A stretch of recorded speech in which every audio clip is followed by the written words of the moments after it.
Del 4 al 8 vamos a estar compartiendo en el día de hoy. Lo leemos todos juntos y dice así la palabra. Y estando juntos les mandó que no se fueran de Jerusalén, sino que esperasen la promesa del Padre, la cual les dijo: oíste de mí, porque Juan ciertamente bautizó con agua, mas vosotros seréis bautizados con el Espíritu Santo dentro de no muchos días.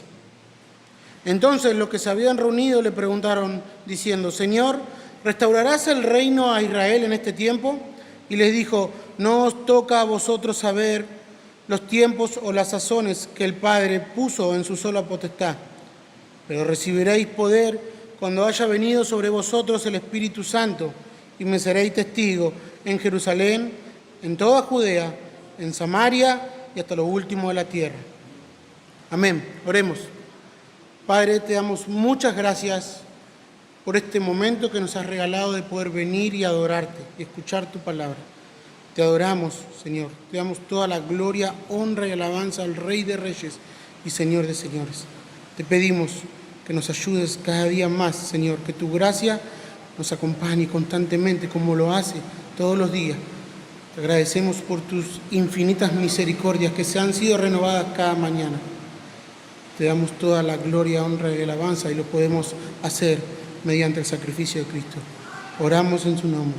En el nombre de Jesús te damos las gracias. Amén y amén. Puede tomar su asiento, mi hermano.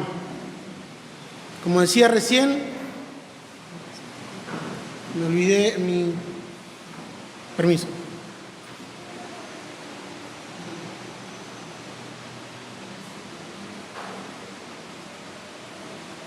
Olvidé mi aire acondicionado. Comenzamos el libro de los Hechos, hermanos. El libro de los Hechos, escrito por el hermano Lucas, el médico, el amado. Y comenzándose en estos versículos, ciertamente el libro de los Hechos ha sido creado por una sola cosa, porque Cristo ha resucitado. Cristo resucitó y vive. Y ahora el libro de los Hechos nos va a detallar el inicio de la iglesia y cómo van a caminar aquellos hombres y mujeres predicando el Evangelio hasta los confines de la tierra, al cual nosotros también somos partícipes de esa misión y de ese beneficio y ese privilegio que Dios nos ha dado de compartir su palabra. Cuando leemos o comenzamos a leer el libro de los Hechos y culminando así el libro de Marcos, el Evangelio de Marcos, entendemos que Cristo ha resucitado y ha hecho posible en la cruz del Calvario la vida eterna para cada uno de nosotros que creemos en Él. El Evangelio ahora aquí está siendo depositado en algunas personas para que luego sea desparramado por todo este mundo. Y me gustaría iniciar con una ilustración, quizás no es la más certera, pero venía a mi mente meditando en el libro de los Hechos. Que cuando usted tiene un recipiente de agua, perfecto lo que tengo aquí, y deja caer una piedra, una roca o un objeto, esto entrará en el agua, en el recipiente, en esta quietud, y formará una onda expansiva. ¿Qué depende de eso? Depende del peso de lo que nosotros dejemos caer en esta agua, de lo que nosotros dejemos caer en este recipiente. El peso que tenga eso es lo que va a formar la onda expansiva. Bueno, así ha hecho Cristo cuando vino en esta tierra. Cuando Él vino a esta tierra, sus pies tocaron esta tierra, hizo una onda expansiva, del cual el libro de los Hechos nos va a narrar los primeros apóstoles, las primeras personas que se convirtieron, las obras que hizo el Espíritu Santo por medio de estos hombres y mujeres que predicaban la palabra. Así que usted tenga presente esto, que el libro de los Hechos es el poder de Dios. Quizás malinterpretan el libro de los Hechos o algunos versículos, como veremos ahora, cuando recibiréis el poder de Dios, pensando que cada persona va a tener un poder en sí mismo. No, Dios es el que tiene el poder. Nosotros somos vasijas de barro en mano del alfarero. Es como pensar que abrió el mar fue Moisés. Moisés no fue. La criatura agarró la creación de Dios, el palo y lo puso en medio del agua y se abrió. Pero fue Dios el que abrió. Es Dios, es el que hace todas las cosas. Es por Él y para Él. Y a Él sea la gloria, dice el Pablo. Todo viene de Él y todo es para Él. El hombre no se lleva la gloria, es Dios. Y usa medios. Y ha usado a 12 hombres. Y nuestro versículo 3, que dice que Cristo, habiendo resucitado, se presentó vivo con muchas pruebas indubitables, dice, apareciéndole por 40 días y hablándole acerca del reino a los discípulos. Y estando juntos, esto significa, y estando con ellos juntos, incluso comiendo, les mandó a que fuesen a Jerusalén, que no se fuesen de Jerusalén, sino que esperasen la promesa del Padre, el cual él les dijo que oíste de mí. Y aquí tenemos que Cristo estuvo en esta tierra 40 días después de haber resucitado. Y es certero y es veraz todo lo que Él hizo y se presentó delante de muchas personas, corroborando que la resurrección de los muertos había sido efectuada. Y ahora usted piense el asombro de las personas que estaban con Él. Piense el asombro de estos discípulos, al cual ver a su Señor resucitado con cuerpo glorificado y hablándoles continuamente de las cosas que ya les venía hablando, que eran las cosas de arriba, las cosas del Padre, las cosas que ellos no entendían quizás de primeras, pero que pronto, más adelante, iban a entender. Y nuestro Señor siempre se dedicó a hablar las cosas del Padre, las cosas del reino de Dios. Y les dijo, en Juan 14 les dijo, 14 y 16, cuando Él le daba esta promesa, y vendrá esta promesa a ustedes, la promesa que le di hace un tiempo atrás. Juan lo dice que yo rogaré al Padre y el Padre dará otro consolador para que éste esté con vosotros para siempre. Este es el Espíritu de verdad, al cual el mundo no puede recibir porque no le ve ni le conoce, pero vosotros le conocéis porque mora con vosotros, pero estará en vosotros en poco tiempo. Esto quiere decir que el Espíritu Santo estaba en medio de ellos, pero dentro de pocos días, aproximadamente unos 10 días, en el Pentecostés, descenderá como viento recio y el Espíritu Santo morará en ellos. Y ellos allí, a partir de aquel momento, empezarán a cumplir el mandato que el Señor les mandará, que es ser testigos de Él. Y comenzarán a predicar el Evangelio a toda criatura. Dentro de pocos días, el Espíritu Santo iba a descender y eso es la promesa que hoy día se cumple en cada uno de nosotros al creer en el Evangelio de nuestro Señor Jesucristo. Somos llenos del Espíritu Santo, completo. Ellos están prontos a recibir esa promesa. Ciertamente Juan bautizó con agua, mas vosotros seréis bautizados con el Espíritu Santo. Ahora, en el versículo 6 usted va a ver que los discípulos le hacen una pregunta. Entonces, los que se habían reunido le preguntaron diciendo, Señor, ¿restaurarás el reino a Israel en este tiempo? Leyendo un poco sobre esto, algunos comentaristas dicen que la pregunta sigue siendo un poco inmadura por parte de los discípulos porque están viendo en lo terrenal, no se están dando cuenta que el Señor está hablando del reino, que va a establecer el reino pero para todo el mundo, que es un reino espiritual. Bueno, pudiéramos pensar de esa manera, pero no está muy desacertada. El Señor no los corrige, no le está diciendo esto no es así, ustedes siguen siendo inmaduros. ¿Cómo van a pensar de esa manera? Lo que le dice el Señor a nuestros discípulos, a nuestros hermanos, le está diciendo, no, esto no les incumbe a ustedes. Esto está en las manos del Padre. Los tiempos están en las manos del Padre. El plan perfecto está en las manos del Padre. Y la pregunta no es desacertada. Usted imagínese el pueblo de Israel. Ha pasado reyes, han pasado esclavitud, han pasado imperios, incluso estaban viviendo bajo el dominio de Roma. Los cristianos estaban hechos a un lado, el pueblo de Israel estaba siendo oprimido, tenían cierta libertad, era el pueblo escogido de Dios. Quizás no era desacertada decir, Señor, ahora que te estamos viendo, ahora que estás aquí, ahora que sabemos que tú eres el rey, ¿vas a volver a ser rey como prometiste en tu palabra? No es el tiempo. Quizás los discípulos estaban pensando que iba solamente a ser el pueblo de Israel como nación. Pero el Señor pensó en nosotros. Pero el Señor pensó en aquellas ovejas que todavía no había llegado su palabra. ¿Recuerdan? Esas ovejas van a oír mi voz, van a oír mi palabra y ellas me seguirán. Ellas también son mis ovejas. Por eso Él después le dice, ustedes van a recibir poder cuando haya venido sobre vosotros el Espíritu Santo y seréis testigos en Jerusalén, en toda Judea, en Samaria, pero lo extiende mucho más, hasta lo último de la tierra. Y ha llegado esa palabra a cada uno de nosotros, para que nosotros no moramos eternamente, sino que podamos tener la vida eterna y conocer al Padre.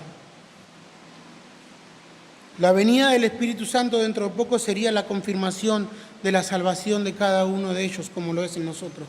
Pero la pregunta es, ¿cómo estos 12 hombres comunes y corrientes, cómo estas personas que no sabían prácticamente leer ni comunicarse, personas que no eran consideradas por la sociedad, eran los más bajos, cómo estas personas pudieron llevar un ministerio tan grande? Pues porque el Dios de estas personas era lo suficientemente grande.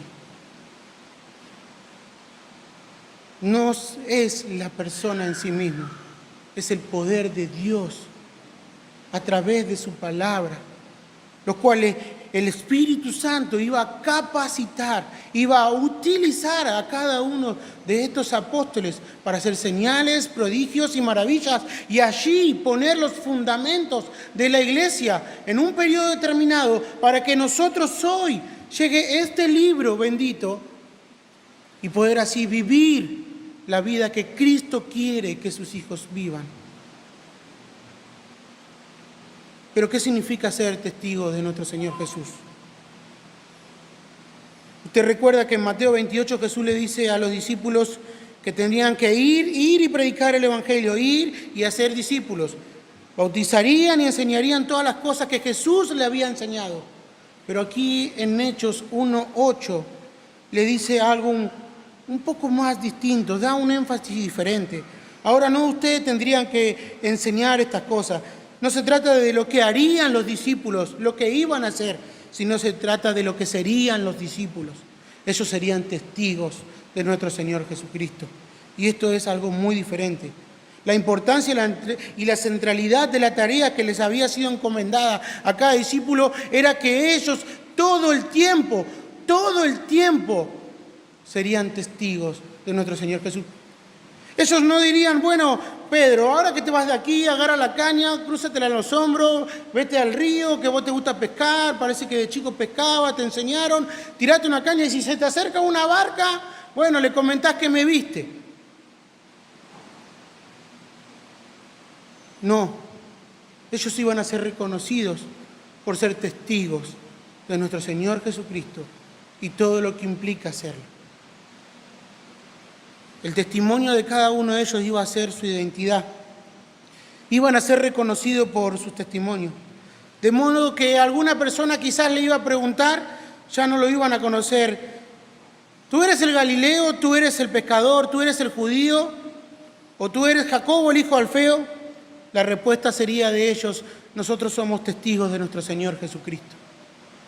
Y lo repite en Hechos, capítulo 5, versículo 32, a los sacerdotes de aquel momento que lo estaban hostigando. Nosotros somos testigos suyos de estas cosas, le dicen. Y también al Espíritu Santo, el cual ha dado Dios a los que le obedecen. No solo los discípulos daban fe de que ellos eran testigos de lo que habían visto con sus ojos, como dice Juan, nosotros hemos visto, hemos palpado, hemos tocado al Verbo, el Verbo que se hizo carne, sino que ellos iban a predicar cada cosa que implicaban, como Pedro dijo en el Hechos capítulo 2, versículo 36, a este Jesús a quien vosotros crucificaste, Dios lo ha puesto y lo ha hecho Señor y Cristo, Salvador. El testimonio, hermano, de cada uno de nosotros se trata de la verdad que conocemos, que nos ha sido entregado a través de su palabra. Un autor dice que el testigo de Jesús debe estar consumido y debe tener pasión por Él, por su Señor, por aquel que lo rescató, aquel que lo ha dado todo, aquel que se entregó. ¿Sabe que la palabra griega para testigo es marturus? De allí viene nuestra palabra en español mártir. Un mártir es, según el diccionario de la lengua española, es una persona que muere o sufre grandes padecimientos en defensa de sus creencias y convicciones. Eso es una persona testigo. Por eso a veces nosotros escuchamos predicaciones acerca del libro de los Hechos, donde personas quieren tomar la palabra poder de Dios como atribuírselo como una persona sobrenatural y constantemente moverse, pero no es así como estaba sucediendo aquí. Aquellas personas que Dios utilizó para hacer ciertos milagros, ciertos prodigios, ciertas maravillas, fueron las personas que más sufrieron, fueron las personas que más tuvieron hambre, que estuvieron caminando, que fueron despreciados, que fueron golpeados. Ellos sabían lo que significaba ser testigo. Cuando Jesús le estaba diciendo testigo, en aquel momento ustedes serán mis testigos, en pocos capítulos en Hechos vemos que ya uno de los discípulos es asesinado. Pero no es quizás el evangelio que hoy predica, que hoy se predica en muchos lados, donde el creyente es más un superhéroe que un seguidor de Cristo.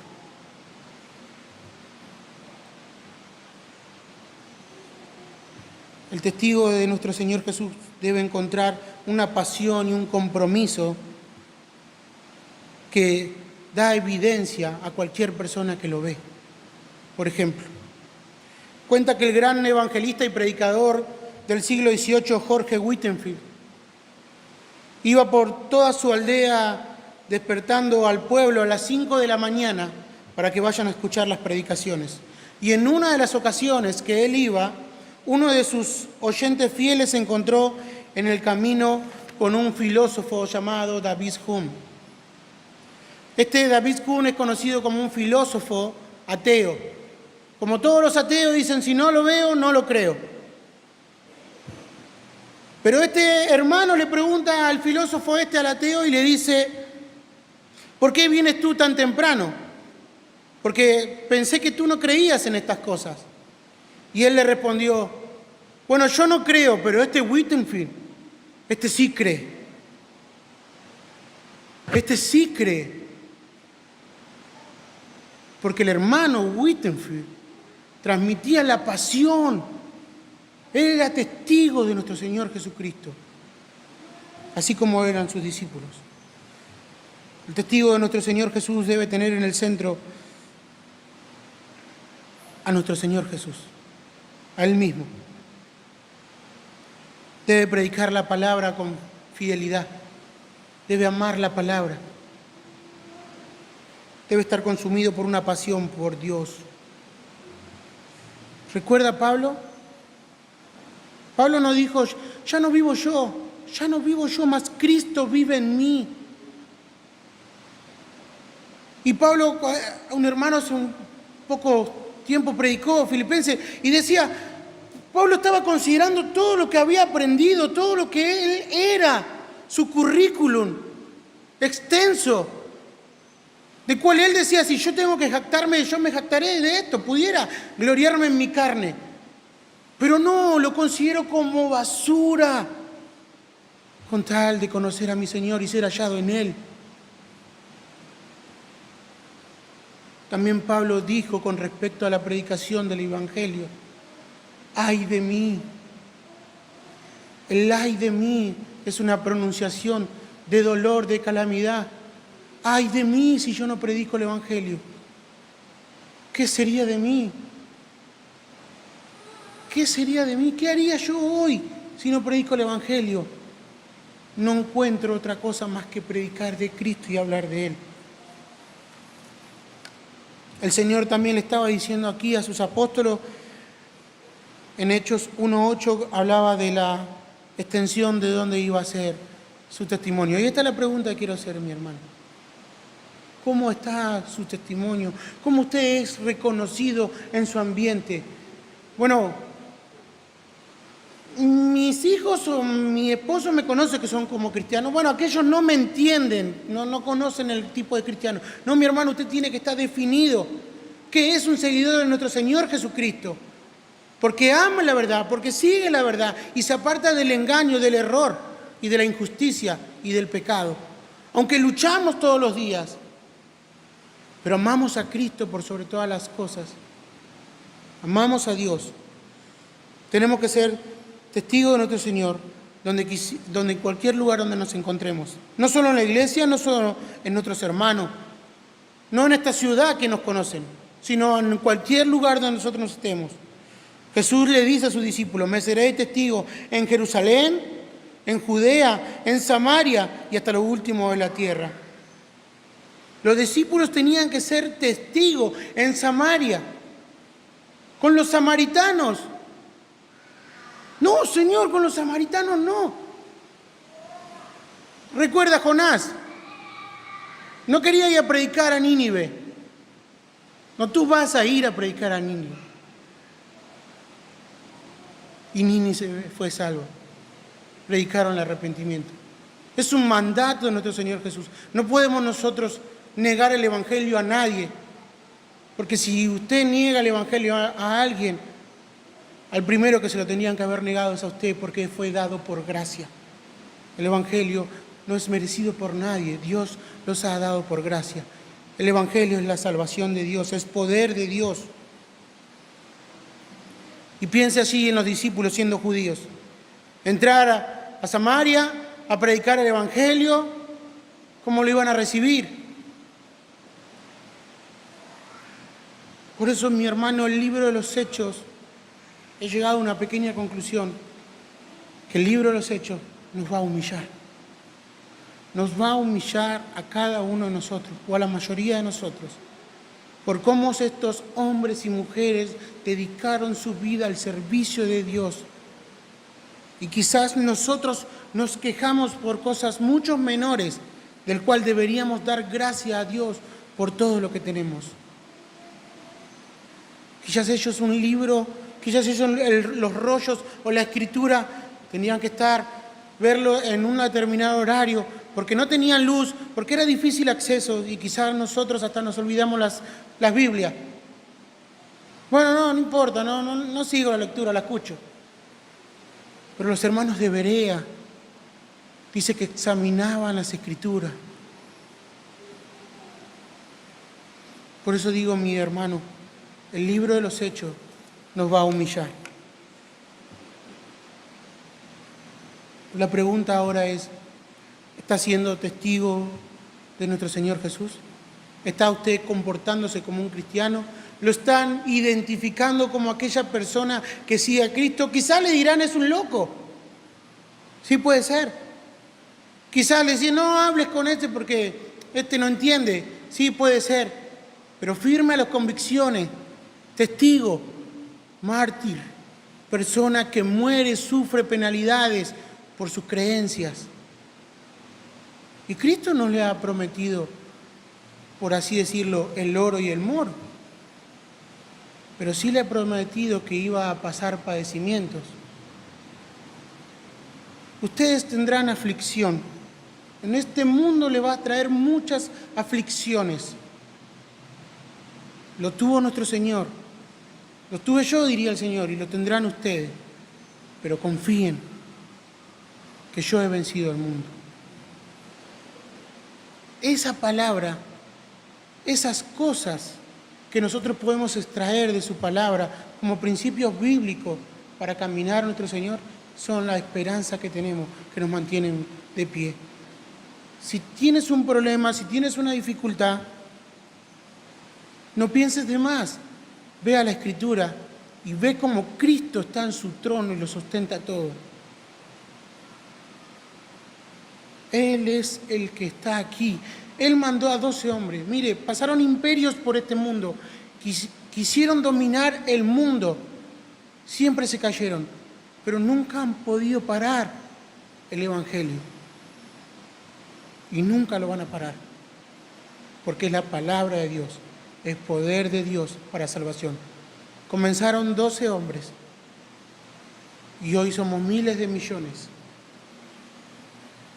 Como las arenas del mar, dice. Incontable. El sacrificio de Cristo ha hecho esta onda expansiva hacia todo el mundo, hacia todo el globo terráqueo. Y sigue siendo así. Y usted es responsable y tiene el privilegio de ser testigo de nuestro Señor Jesucristo, predicando el Evangelio como estos 12 apóstoles, a quien el Señor está encomendando. Amén. Oremos. Padre, te damos gracias por tu palabra, por tu amor, por tu misericordia, Señor. Como vemos la fidelidad tuya, Señor, constantemente. Como vemos tu obra, como vemos que tú estás sentado en tu trono y lo gobiernas todo, Señor.